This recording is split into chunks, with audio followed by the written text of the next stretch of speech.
Mike Brown needs his respect. Matter of fact, he needs everyone else's respect who doubted him from the beginning when the Knicks hired him. I remember back in January when the Knicks were 23-9 and they were riding high. They came off of their NBA Cup win and they had some bad losses. They went 2-9. They had a horrible stretch and everyone wanted Mike Brown gone. And to this day, I still think he got fired back in January. But that's what everyone wants you to think. They want you to think that the season is over in January, in February, in March. If you lose to a bad team, if you have high expectations, it's over. There's no coming back from this. You need to relax. The Knicks are one win away from the NBA Finals, their first appearance since 1999. And let's be honest, if Tom Thibodeau was still here, do they even beat Philly? Hell, do they even beat Atlanta and go on this crazy turnaround and win 10 straight playoff games? I don't think so. And this is no disrespect to Tom Thibodeau. He was a great coach and he brought stability. He brought a winning culture. He brought so much stuff to this franchise that was in need of a new voice like his. But at the end of the day, he had some limitations. And after last year's season and playoffs, he had to go. Last year, the Knicks had 3 starters in the top 10 in minutes, with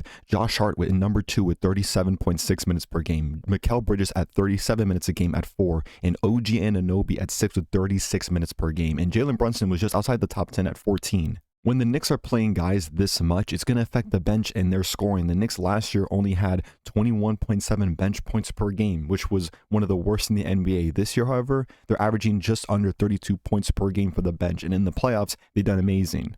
And when Mikal Bridges in the middle of the season talks about how Tom Thibodeau needs to trust the bench and he needs to give them more time and let them do their thing, then at that point, let's be honest, it was probably going to go downhill. This year, however, no starter for the Knicks is even close to the top 10 in minutes, and the only one is Jalen Brunson at 11 with 35 minutes a game, which is normal because, well, he's going to have a high usage. So in Mike Brown's case, this is important because you're getting the most out of your players. Like Karl-Anthony Towns, for example, he's already a great offensive player, but one of the big issues last year was that his defense was a major problem in defensive coverages. Karl-Anthony Towns ranks in the top 4 in defensive rating and offensive rating. Right now, he's 3rd with 101 net on the defense, and on the offense, he's number 2 behind Jalen Brunson with 125.2. He's been terrific in these playoffs, and on the defensive side, he's been awesome. But statistically speaking, I give credit to this guy on Twitter, Dean is Real. He has these lists set up of the best record, net, offensive rating, and defensive rating since January 20th. The Knicks are number 3 with best record behind the Thunder and the Spurs, the only 2 teams left in the Western Conference. The Knicks are first in net rating, they're best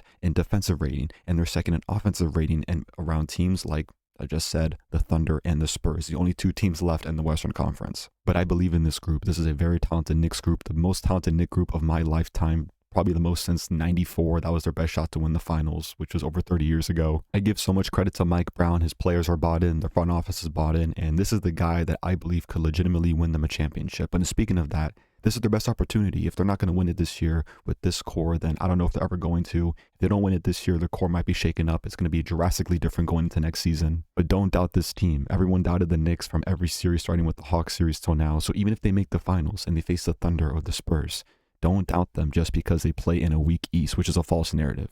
This team is great. Believe in them. And if you don't, they'll continue to prove you wrong.